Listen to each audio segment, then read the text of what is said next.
안녕하세요. 최혜리 변호사입니다.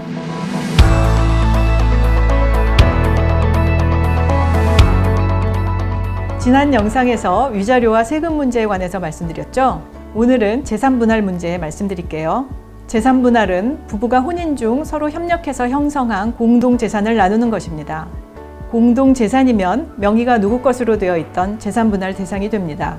지난 영상에서 위자료조로 재산을 이전하는 경우 증여세가 문제되지 않는다고 했죠. 재산분할로 재산을 이전하는 경우에는 증여세가 어떻게 될까요? 말씀드린 것처럼 재산분할은 서로 협력해서 만든 공동재산을 나누는 것이고 한쪽이 다른 쪽에게 재산을 무상 이전하는 것이 아니기 때문에 증여세가 부과되지 않습니다. 재산분할로 금전을 지급하든 부동산을 이전하든 동일합니다. 다만 이혼이 가장이혼으로서 무효인 경우, 다시 말해서 이혼할 의사가 없으면서 재산 도피 수단으로 서류상으로만 이혼을 하는 경우 증여세 과세 대상이 됩니다.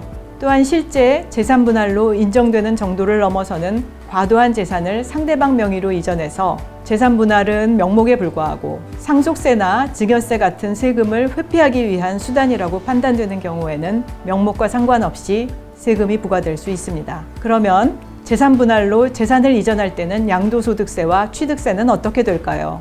금전을 지급하게 되면 부동산의 이전이나 취득에 부과되는 양도소득세, 취득세가 문제되지 않고 이것은 위자료의 경우와 같습니다. 그렇다면 재산분할로 부동산을 양도하는 경우에는 어떨까요?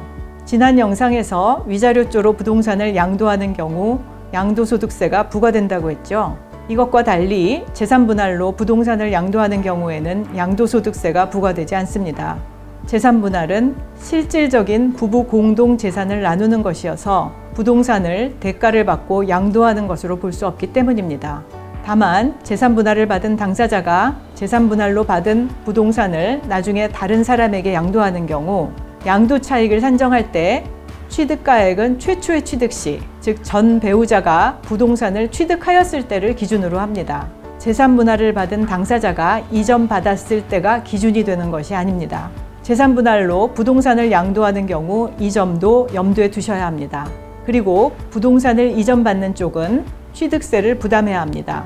다만 지방세법은 재산분할로 인한 취득에 보통의 경우보다 낮은 세율을 적용하고 있습니다. 재산분할에 따라 부동산 취득이 이루어지지만 실질은 부부 공동재산을 청산하는 것이므로 더 낮은 세율을 적용하는 것입니다. 여기서 여러분들이 생각해 봐야 할 것이 재산 이전의 명목을 어떻게 정하고 세무관서에서 이것을 어떻게 파악하느냐 하는 것입니다. 재판상 이혼의 경우에는 판결문에 재산 이전의 명목을 위자료와 재산분할로 구별하여 명시하기 때문에 별 문제가 없습니다. 그렇지만 협의이혼의 경우 위자료와 재산분할을 묶어서 또는 위자료인지 재산분할인지 명확히 하지 않은 채 재산의 이전을 정하는 경우가 많습니다. 실제 사례에서 협의이혼을 하면서 남편이 아내에게 남편 명의로 되어 있는 여러 개의 부동산 중 한 개 건물을 양도했습니다. 약정서에 관례대로 별 생각 없이 위자료조로 건물을 양도하는 것으로 기재했는데 나중에 남편이 거액의 양도소득세 부과 통지를 받았습니다. 억울한 생각이 들어 세무서를 상대로 소송을 제기한 끝에 건물의 양도가 실질적으로 재산분할에 해당한다는 것을 입증해서야 겨우 양도소득세 부과 취소 판결을 받았습니다. 협의이혼을 하실 때 어떤 재산을 이전할 것인지 어떤 명목으로 할 것인지 잘 생각해야 하고 약정서도 세심하게 작성해야 합니다. 그렇지 않으면 불필요하게 세금 부담이 발생하거나 분쟁이 생길 수 있습니다. 오늘은 이혼을 하면서 재산 정리를 할 때 이전의 명목과 이전하는 재산의 종류에 따라 어떤 세금이 문제가 되는지 알아보았습니다. 복잡하고 어렵지요? 금전이나 부동산이 오고 갈 때 세금이 문제될 수 있다는 걸 기억하시면 됩니다. 도움이 되셨길 바랍니다. 가족분쟁 130 구독과 좋아요 눌러주세요.